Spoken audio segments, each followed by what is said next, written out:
Welcome back. Today we're breaking down a major shift in U.S. trade policy, Donald Trump's recent threats of new tariffs, this time aimed at India. India and the U.S. have built a strategic partnership, but Trump's rhetoric signals a possible change in direction. Why target India now? Is this just campaign talk or a real policy pivot? We'll dig into 4 key reasons: the U.S.-India trade imbalance, intellectual property disputes, tariffs as political leverage, and the domestic strategy behind these moves. Let's unpack what's driving this new front in the trade war. Here's what you need to know. Let's start with the trade deficit, a favorite Trump talking point.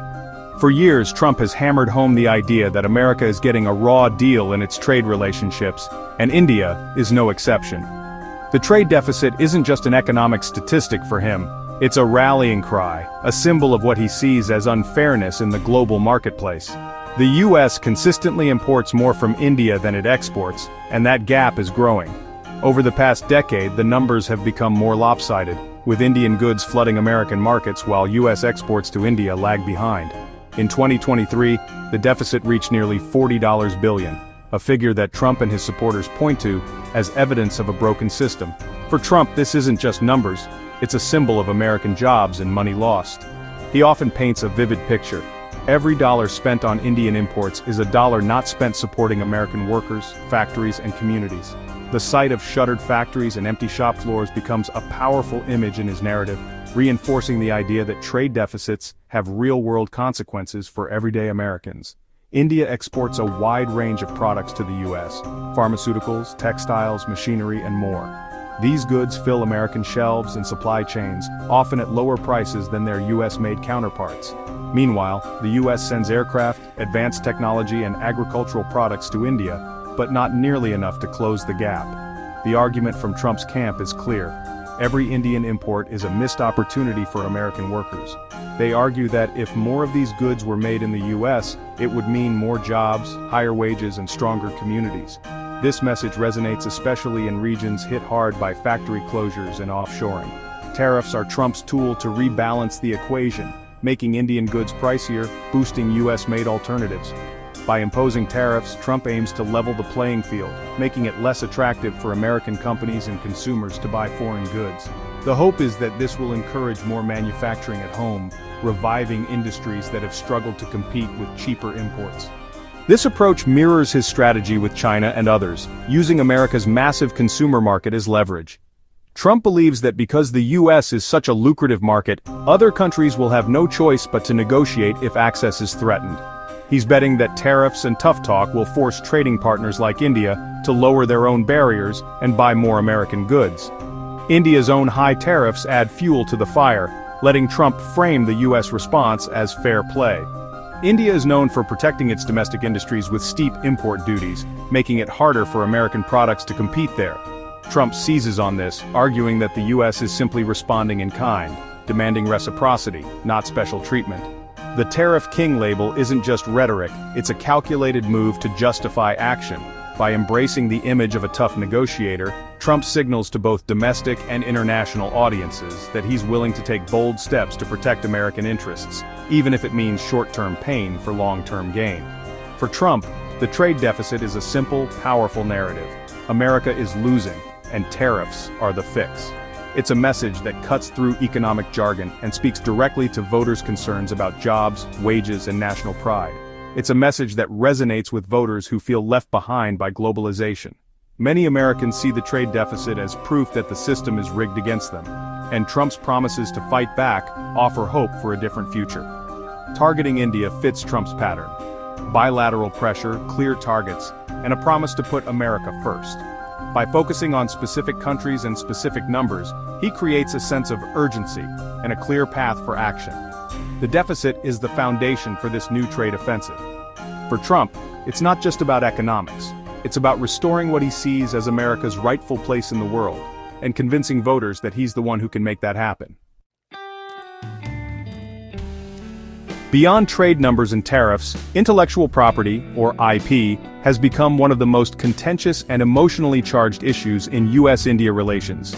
It's not just about who sells what, but about who owns the ideas, inventions, and creative works that drive the modern economy. At the heart of the debate is a fundamental clash of priorities. The US wants to protect its innovations, while India seeks to ensure access and affordability for its people. The US government has repeatedly placed India on its priority watch list, citing what it calls insufficient protection and enforcement of IP rights. American officials point to widespread copying and unauthorized use in sectors like pharmaceuticals, software and entertainment. For US companies, these are billion-dollar industries, and they argue that weak IP laws in India put their investments and jobs at risk. American pharmaceutical giants, in particular, are vocal critics. They claim Indian patent law makes it far too easy for local companies to produce generic versions of their drugs, even when those drugs are still under patent in the US. This, they say, leads to billions in lost revenue and undermines the incentive to invest in new cures and treatments. But India sees things differently. Indian officials argue that their laws are designed to balance the need for innovation with the urgent demand for affordable health care. In a country where millions struggle to pay for medicine, access to low-cost generics can be a matter of life and death. For India, the right to health sometimes outweighs the rights of patent holders. Piracy is another flashpoint. Markets across India openly sell pirated movies, music and software, often with little fear of legal consequences. US companies complain that enforcement is inconsistent and penalties are too weak to deter offenders. The result, they say, is a thriving black market that hurts creators and stifles innovation. For American technology and entertainment giants, this fight is about more than just profits. It's about protecting the creative and scientific edge that fuels the US economy. High-value jobs in research, design, and the arts depend on strong IP protection, and industry leaders warn that losing ground could mean losing America's global leadership in innovation. In response, the US has used tariffs and trade threats as leverage, demanding that India strengthen its IP laws or face economic penalties. These measures are meant to send a clear message: protect our intellectual property, or pay the price in lost access to the American market. The message from Washington is unmistakable: respect American creativity and innovation, or face serious economic consequences.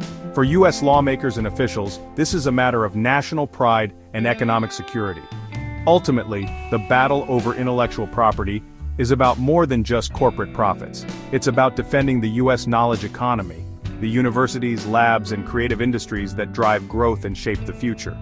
For President Trump, tariffs are a blunt but, in his view, effective tool to force change on a complex and deeply rooted issue. He frames the fight as standing up for American workers and ingenuity. As the US and India continue to spar over IP, it's clear that this battle is central to their broader trade dispute, and the outcome will shape the future of innovation, access, and economic power for years to come. Tariffs aren't just about economics, they're a tool of statecraft. When a country imposes tariffs, it's not always just about protecting domestic industries or raising revenue. Sometimes it's about sending a message, signaling power, and shaping the behavior of other nations. In the case of the US and India, tariffs become a form of diplomatic leverage, a way to influence decisions far beyond the realm of trade. By threatening India, the US creates leverage for broader negotiations. It's a calculated move, one that puts pressure on India to come to the table, not just to talk about tariffs, but to discuss a whole range of issues that matter to both countries. The threat of economic pain can be a powerful motivator, especially when the stakes are high. The goal: push India to align more closely with US interests, especially against China. As global power dynamics shift, the US sees India as a crucial partner in the Indo-Pacific region. By using tariffs as a bargaining chip, Washington hopes to nudge New Delhi into a tighter strategic embrace, counterbalancing China's growing influence. The US wants India to join security coalitions, restrict Chinese tech, and open its markets to American firms. This isn't just about trade goods, it's about technology, defense, and the rules that will shape the future of the global economy.